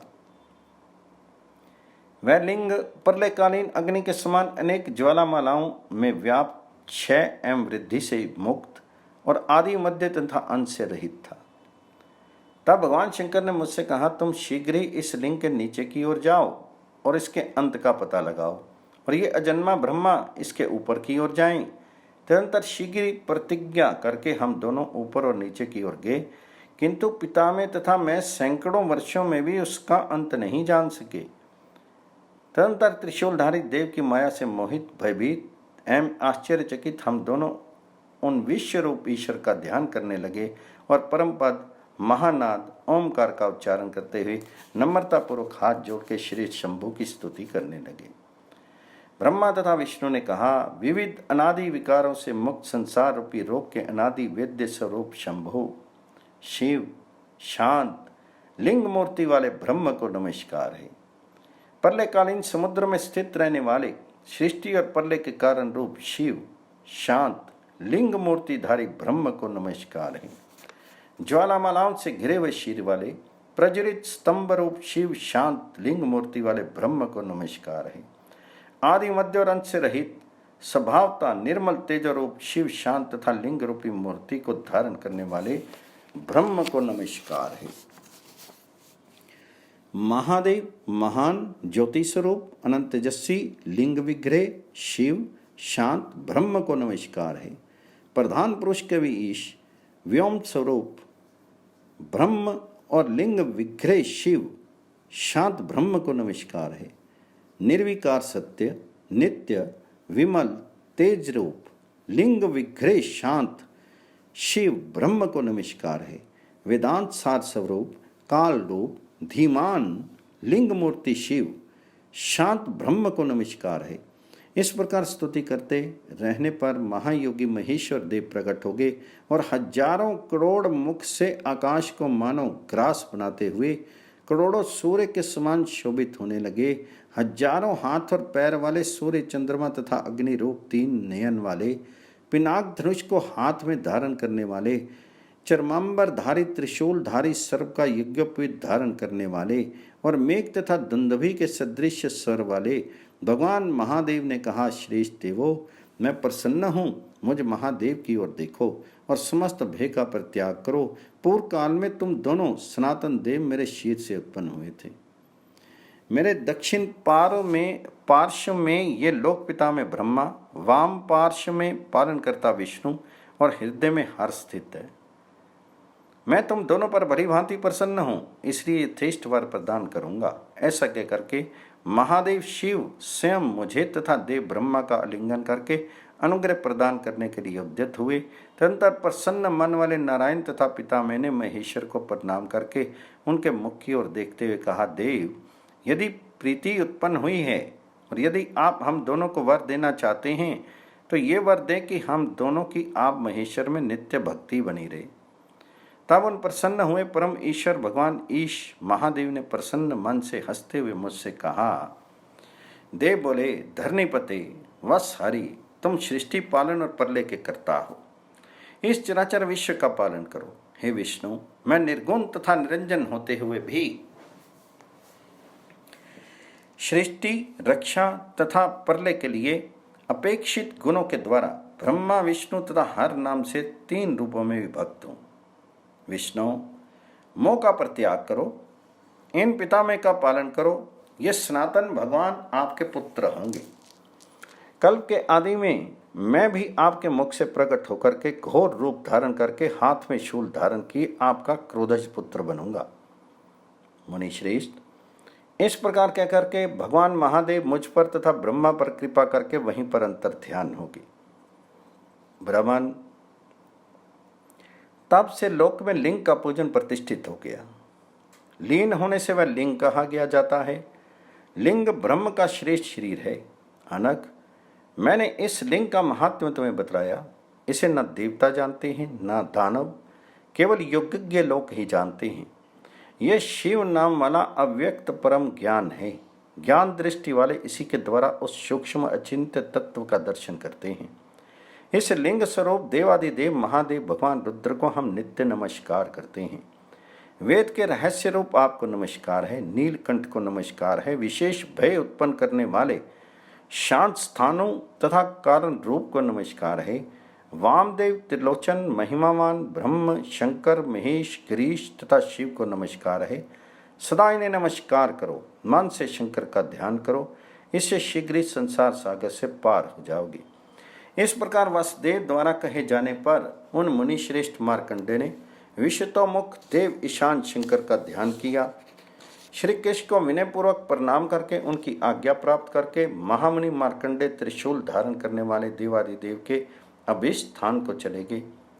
जो श्रेष्ठ लिंग अध्याय को सुनेगा, सुनाएगा अथवा पढ़ेगा, वह सभी पापों से मुक्त हो जाएगा। विपेंद्रो, वासुदेव के इस श्रेष्ठ तपश्चरण को एक बार भी सुनने वाला मनुष्य पाप से मुक्त हो जाता है, अथवा प्रतिदिन इसका निरंतर जप करने से ब्रह्मलोक में प्रतिष्ठित होता है। ऐसा महायोगी प्रभु कृष्ण जपायन ने कहा है। इस प्रकार श्री कूर्म पुराण सीता के पूर्व भाग में 25वां अध्याय समाप्त हुआ। कूर्म पुराण के 26वें अध्याय में श्री कृष्ण को महेश्वर की कृपा से सांब नामक पुत्र की प्राप्ति, कंस आदि का वध, भृगु आदि महर्षियों का द्वारका में आना, भृगु आदि मुनियों से श्री कृष्ण द्वारा स्वधाम गमन की बात बताना, शिव से द्वेष करने वालों को नरक की प्राप्ति का वर्णन तथा शिव की महिमा बताना, नारायण का अपने कुल का संहार करके स्वधाम गमन तथा वंश वर्णन का उपसंहार। सूत जी बोले, तदंतर महेश्वर से वर प्राप्त किए हुए कृष्ण ने जामवती से महात्मा सांब नामक श्रेष्ठ पुत्र को उत्पन्न किया। प्रद्युम्न को भी महाबलवान अनिरुद्ध नामक पुत्र हुआ। गुणों से संपन्न में दोनों कृष्ण के ही दूसरे शीर रूप थे। कंस, नरक तथा अन्य सैकड़ों असुरों को मार करके, लीलापूर्वक इंद्र को जीत करके तथा महान असुर बाण को पराजित करके संपूर्ण संसार को प्रतिष्ठित कर और लोक में शाश्वत धर्मों की स्थापना कर नारायण ने अपने धाम में जाने का श्रेष्ठ विचार किया। ब्राह्मणों, इसी बीच भृगु आदि महर्षि अवतार के समस्त प्रयोजनों से निवृत्त सनातन ईश्वर कृष्ण का दर्शन करने के लिए द्वारका में आए। विश्वात्मा कृष्ण ने बुद्धिमान बलराम के साथ आश्रम पर विराजमान भृगु आदि महर्षियों को प्रणाम करके और पूजन करके उनसे कहा, मुनीश्वरों, सभी कार्य किए जा चुके हैं। अब मैं विष्णु संज्ञक अपने उस परम धाम को जाऊंगा। आप लोग प्रसन्न हों। इस समय अशुभ घोर कलयुग आ गया है। इसमें सभी लोग पापचरण करने वाले हो जाएंगे। श्रेष्ठ ब्राह्मणों, आप लोग ब्राह्मणों के लिए कल्याणकारी मेरा ज्ञान परिवर्तित करें, जिससे ये लोग कली द्वारा उत्पन्न पापों से मुक्त हो सकें।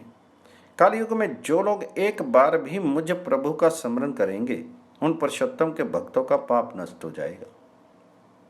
द्विजो, जो कलयुग में भक्तिपूर्वक वैदिक विधि विधान से नित्य मेरा पूजन करेंगे, वे मेरे पद को प्राप्त करेंगे। आप लोगों के वंश में जो हजारों ब्राह्मण उत्पन्न होंगे, उनकी कलयुग में नारायण में भक्ति होगी।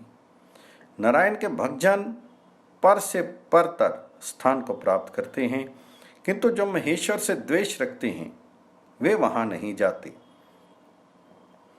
जो पिनाक धारण करने वाले शिव की निंदा करते हैं, उनका ध्यान, होम किया गया तप, ज्ञान तथा यज्ञ आदि सभी विधान शीघ्र ही नष्ट हो जाते हैं।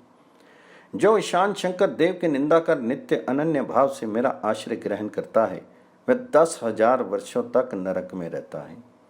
इसलिए द्विजो, मन, वाणी तथा कर्म से पशुपति तथा उनके भक्तों की भी निंदा का प्रयत्न पूर्वक परित्याग करना चाहिए। द्विजोत्तमों, दक्ष प्रजापति के यज्ञ में दधीच ने आपके वंश में उत्पन्न जिन ब्राह्मणों को देव ईशान से द्वेष करने के कारण शाप दिया था, वे सभी कलयुग में पृथ्वी पर उत्पन्न होंगे। भक्तों द्वारा प्रयत्न पूर्वक उनका परित्याग करना चाहिए। महर्षि गौतम द्वारा शाप प्राप्त लोगों से भी श्रेष्ठ ब्राह्मणों को बात नहीं करनी चाहिए।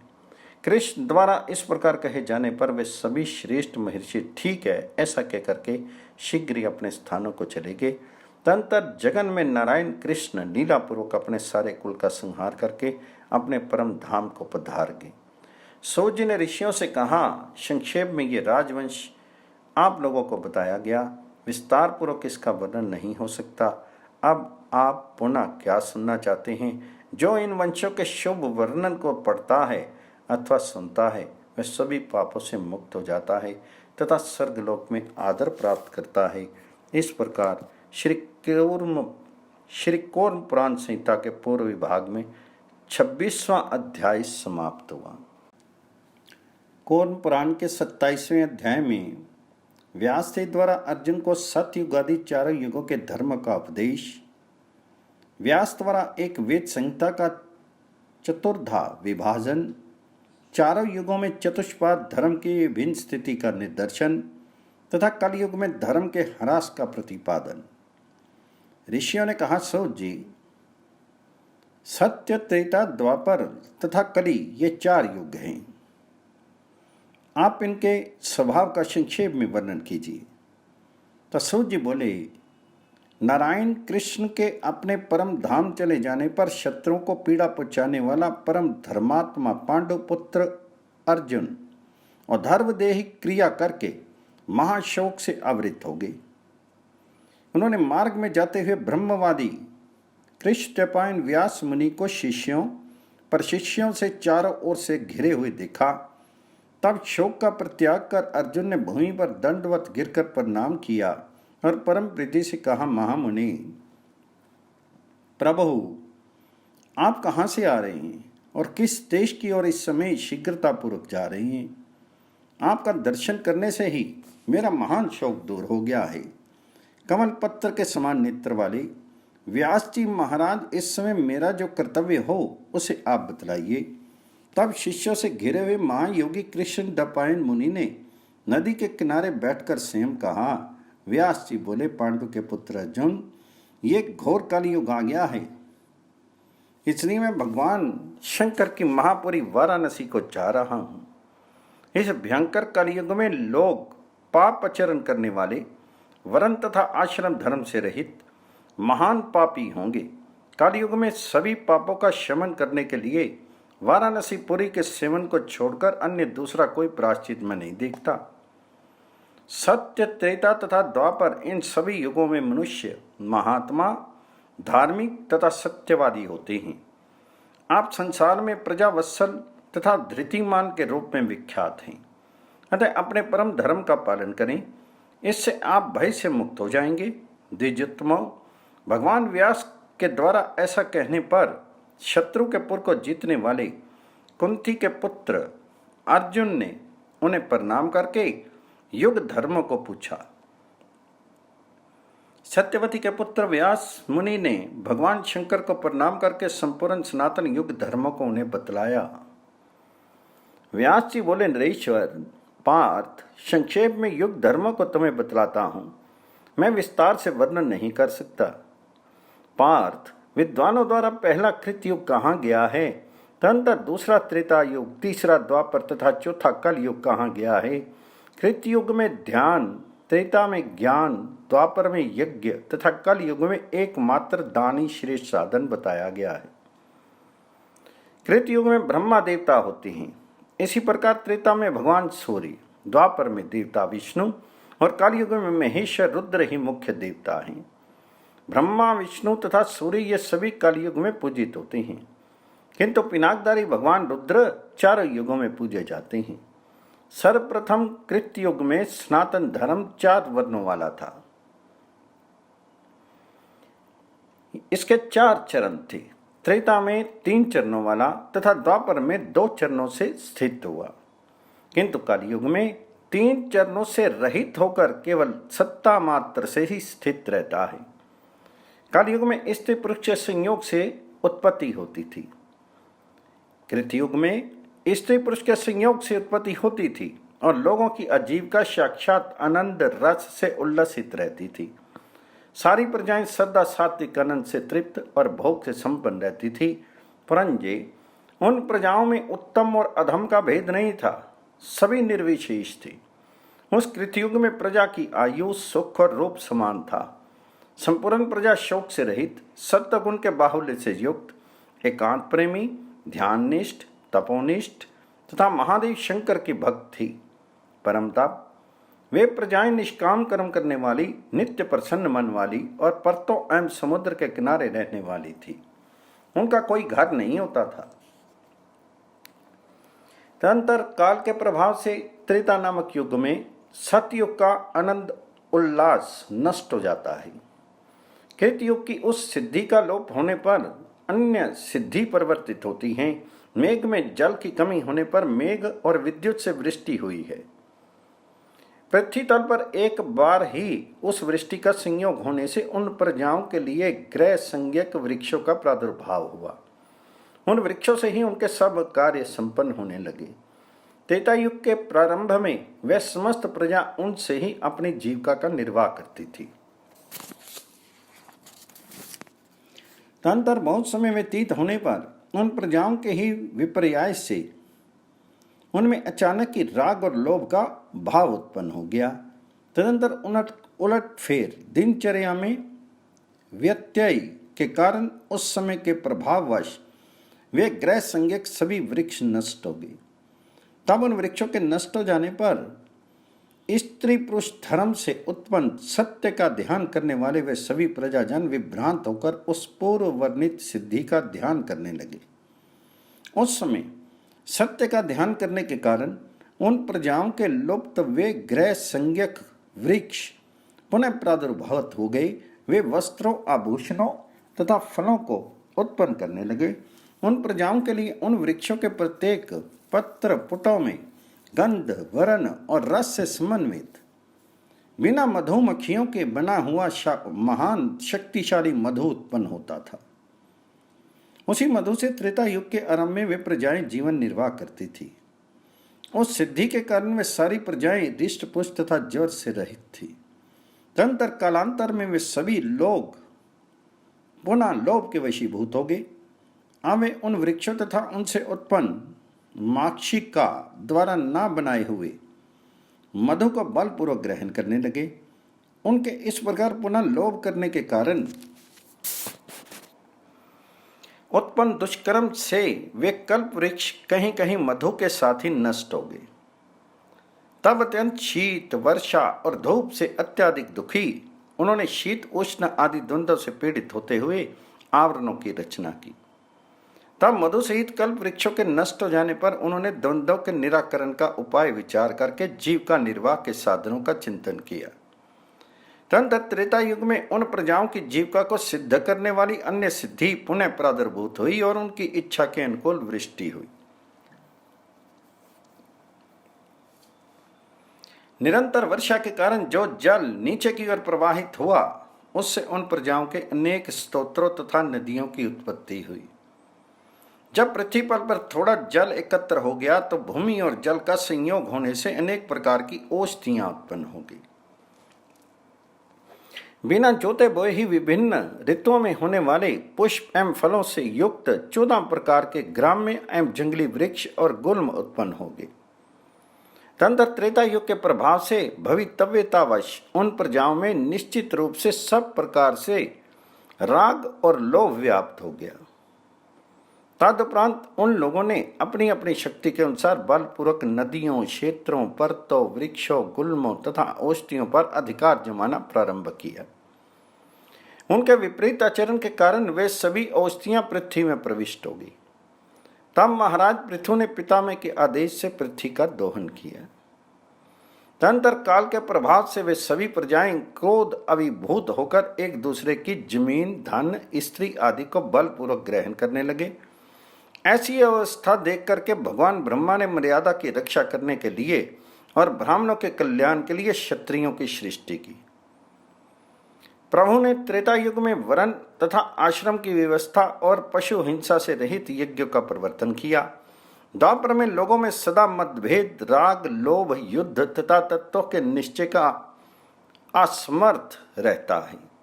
एक ही वेद त्रेता में 4 पादों में विभक्त किया जाता है और द्वापर आदि युगों में वेद व्यास के द्वारा वही वेद 4 भागों में बांटा जाता है। ऋषि पुत्रों ने पुनः भ्रांत दुष्टया मंत्र और ब्राह्मणों के विन्यास तथा स्वर एवं वर्ण के व्यतिक्रम से विभिक्त वेदों के पुनः विभाग किए। वैदिक ऋषियों ने कहीं कहीं समानता, विशेषता और दृष्टि भेद के आधार पर ऋक, यजु एवं साम संज्ञक मंत्रों की संहिताओं का संकलन किया। हे सुव्रत, उन ऋषियों ने ब्राह्मण, कल्पसूत्र, मंत्रों, इतिहास, पुराण और धर्मशास्त्रों का उपदेश किया है। अवर्षण, मृत्यु, अनेक व्याधियों, उपद्रवों और मन, वाणी तथा शरीर संबंधी दुखों के कारण मनुष्य को निर्वेद उत्पन्न होता है। फिर निर्वेद के कारण उनमें दुख से मुक्ति पाने का विचार पैदा होता है और विचार से वैराग्य उत्पन्न होता है तथा वैराग्य से अपने दोष दिखलाई पड़ते हैं। दोष दर्शन के कारण द्वापर में ज्ञान उत्पन्न होता है। द्वापर में यह वृत्ति रजोगुण और तमोगुण से युक्त कही गई है। सर्वप्रथम कृतयुग में धर्म प्रतिष्ठित था, वह त्रेता में भी रहता है। द्वापर में व्याकुल होकर वह धर्म कलयुग में विलुप्त हो जाता है। इस प्रकार श्री कूर्म पुराण के पूर्वी भाग में 27वां अध्याय समाप्त हुआ। 28वें अध्याय में कलयुग के धर्मों का वर्णन, कलयुग में शिव पूजन की विशेष महिमा का ख्यापन, व्यासकृत शिव स्तुति, व्यास प्रेरित अर्जुन का शिवपुरी में जाना और व्यास द्वारा शिव भक्त अर्जुन की महिमा। व्यास जी ने कहा, कलयुग में मनुष्य सदा तमोगुण से आवृत रहते हैं, इसलिए माया, असूया अर्थात गुणों में दोष दर्शन तथा तपस्वियों के वध में ही लगे रहते हैं। कलयुग में प्राणहंता रोग, निरंतर भूख का कष्ट, अवर्षण का भयंकर भय तथा देशों का उलटफेर होता रहता है। कलयुग में उत्पन्न हुए दुष्ट मनुष्य अधार्मिक, सदाचार से रहित, अत्यंत क्रोधी, दुर्बल चित्त वाले और लोभी होते हैं और झूठ बोलते हैं। ब्राह्मणों के असत उद्देश्य, असत अध्ययन, दुराचार तथा दूषित शास्त्रों के अध्याय और बुरे कर्म के दोष से प्रजा में भय उत्पन्न होता है। द्विजाति लोग कलयुग में वेदों का अध्ययन नहीं करते और न यज्ञ ही करते हैं। अल्प बुद्धि वाले यज्ञ करने की योग्यता से रहित लोग यज्ञ करते हैं और न्यायपूर्वक वेदों को पढ़ते हैं।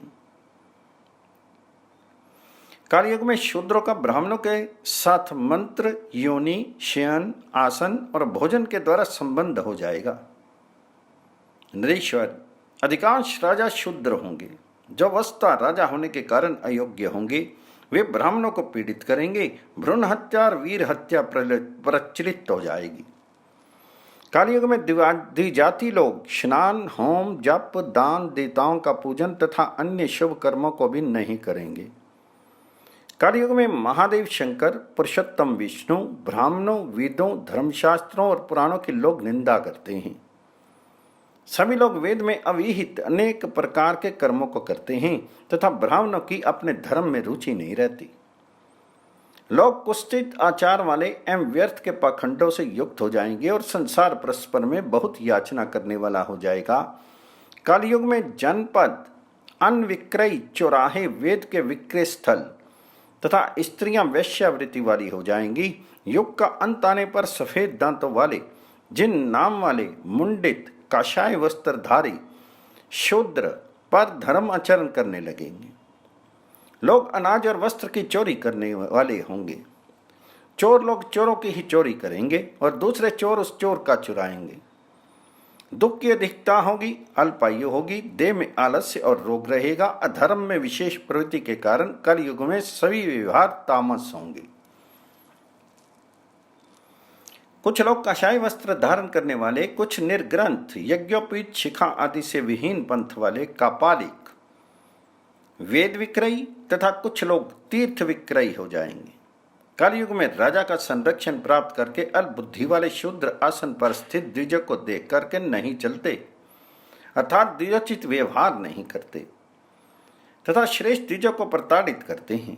परमताप, कलयुग में समय के प्रभाव से द्विजों के मध्य में शूद्र उच्च आसन पर बैठते हैं, किंतु राजा जानकर भी उन्हें दंड नहीं देता अल्प ज्ञान, अल्प भाग्य तथा अल्प बल वाले द्विज लोग पुष्पों के द्वारा मनोविवाद के साधन हास आदि से तथा अन्य मांगलिक पदार्थों से शूद्रों की पूजा करते हैं। राजन, शूद्र लोग पूजित श्रेष्ठ द्विजों की ओर देखते तक नहीं और द्विज सेवा के अवसर की प्रतीक्षा करते हुए उनके दरवाजे पर खड़े रहते हैं।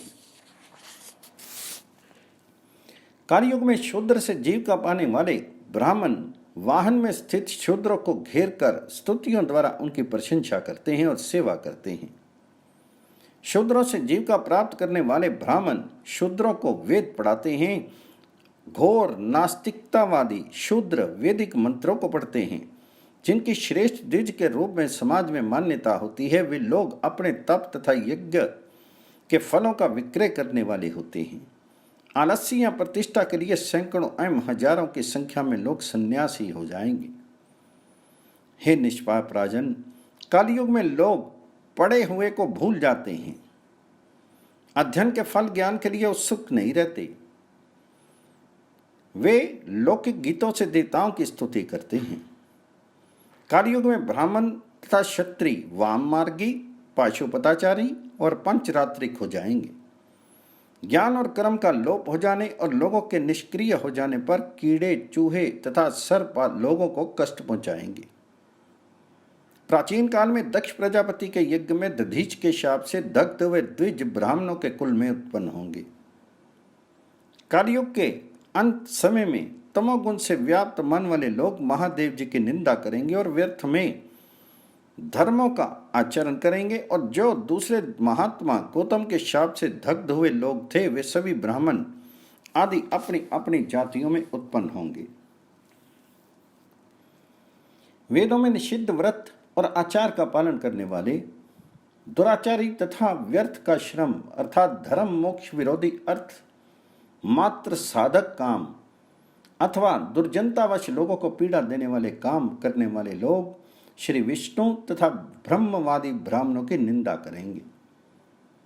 तमोगुण से आविष्ट मन वाले तथा दिखावटी धर्माचरण करने वाले अधम लोग अनेक प्रलोभनों को दिखाकर सब लोगों को मोहित करेंगे। कलयुग में लोगों के ईश्वर देवताओं के भी देव श्रेष्ठ महादेव रुद्र मनुष्यों की दृष्टि में देव आराध्य नहीं रहेंगे, पर भक्तों के कल्याण की कामना से तथा श्रोत तथा समार्थ धर्म की प्रतिष्ठा के लिए नील लोहित शंकर अनेक अवतार धारण करेंगे। वे समस्त वेदांत के सार रूप उस ब्रह्म संज्ञक ज्ञान को और वेद में बताए गए धर्मों को शिष्यों को प्रदान करेंगे। जो ब्राह्मण जिस किसी भी उपाय से उस शंकर जी की सेवा करेंगे, वे कली के दोषों को जीत करके परम पद को प्राप्त करेंगे। अनेक दोषों से दूषित कली का यह महान गुण है कि इसके युग में मनुष्य अनायास महान पुण्य प्राप्त कर लेता है। इसलिए माहेश्वर संबंधी युग प्राप्त कर विशेष रूप से ब्राह्मणों को सभी प्रकार के प्रयत्नों से ईशान रुद्र की शरण ग्रहण करनी चाहिए। जो प्रसन्न मन से विरूपाक्ष कृतिवासा ईशान रुद्र को नमस्कार करते हैं, वे परम पद को प्राप्त करते हैं। जिस प्रकार रुद्र को किया गया नमस्कार निश्चित रूप से सभी कामनाओं को पूर्ण करता है, उस प्रकार अन्य देवों को नमस्कार करने से वैसा फल नहीं होता। इस प्रकार के कलयुग में दोषों को दूर करने का एकमात्र उपाय है महादेव को नमस्कार, उनका ध्यान और शास्त्र के अनुसार दान, ऐसा वेद का मत है। इसलिए यदि परम पद प्राप्त करने की इच्छा हो तो अन्य अनीश्वरों महेश्वर की कृपा से ही शक्ति प्राप्त करने वाले अन्य देवों को छोड़कर एकमात्र देव विरूपाक्ष महेश्वर का आश्रय ग्रहण करना चाहिए। जो देवताओं के द्वारा वंदित रुद्र शिव की अर्चना नहीं करते हैं, उनका किया हुआ दान तप यज्ञ और जीवन व्यर्थ हो जाता है। त्रिशूल धारण करने वाले देवादिदेव महान रुद्र को नमस्कार है। त्र्यंबक त्रिलोचन योगियों के गुरु के लिए नमस्कार है। महादेव वेदा वामदेव शंभु स्थानु परमेष्टि शिव को नित्य नमस्कार है। सोम रुद्र महाग्राह अर्थात महाप्रलय में समस्त प्रपंच को अपने में लीन कर लेने वाले महाग्रास तथा कालन रूप को नमस्कार है। मैं विरूपाक्ष शरण ग्रहण करने योग्य ब्रह्मचारी महायोग स्वरूप ईशान तथा अंबिकापति महादेव की शरण ग्रहण करता हूं। योगियों को योग प्रदान करने वाले योग माया से आवृत योगियों के गुरु आचार्य योगी गम्य पिनाकी संसार से उद्धार करने वाले रुद्र ब्रह्मा ब्रह्म अधिपति शाश्वत सर्वव्यापी शांत ब्राह्मणों के रक्षक तथा ब्राह्मण प्रिय जटाधारी काल मूर्ति अमूर्ति एक मूर्ति महामूर्ति वेद वैद्य और ध्युलोक के स्वामी परमेश्वर तथा नीलकंठ विश्वमूर्ति सर्वत्र व्याप्त रहने वाले विश्वरेता जिनके तेज से ही समस्त विश्व की उत्पत्ति हुई है, कालाग्नि रूप काल का दहन करने वाले कामनाओं का प्रदान करने वाले एवं कामदेव का नाश करने वाले चंद्रमा के अव्यय को अर्थात द्वितीया के चंद्रमा को आभूषण के रूप में धारण करने वाले देव ग्रीश विशेष रूप से रक्त वर्ण वाले ग्रास बना लेने वाले महाप्रलय में सबको अपने उदर में डाल लेने वाले आदित्य उग्र पशुपति भीम भास्कर तथा अंधकार से परे रहने वाले परमेष्टि को मैं नमस्कार करता हूं। मनवंतर की समाप्ति पर्यंत बीते हुए तथा भविष्य में आने वाले युगों कल युगों का संक्षेप में यह लक्षण बताया गया है। निस्संदेह एक मनवंतर के कथन से सभी मनवंतरों तथा एक कल्प के कथन से अन्य कल्पों का भी कथन हो गया। बीते हुए तथा आने वाले सभी मनवंतरों में समान नाम एवं रूप वाले सभी अधिष्ठाता देवता सप्तऋषि तथा इंद्र आदि होते हैं। भगवान व्यास के ऐसा कहने पर श्वेतवाहन किरीटधारी अर्जुन ने ईशान भगवान शंकर में निश्चल परम भक्ति धारण की। उन्होंने उन सर्वज्ञ सब कुछ करने वाले साक्षात विष्णु के रूप में अवस्थित प्रभु कृष्णद्वैपायन ऋषि को नमस्कार किया।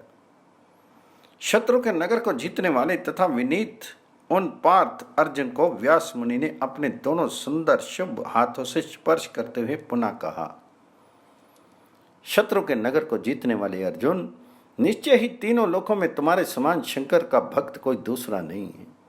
तुम धन्य हो, अनुग्रहित अर्थात भगवान शंकर के अनुग्रह के भाजन हो। तुमने सभी और नेत्र तथा सभी और मुख वाले सारे संसार के गुरु सर्वेश रुद्रदेव का प्रत्यक्ष दर्शन किया है।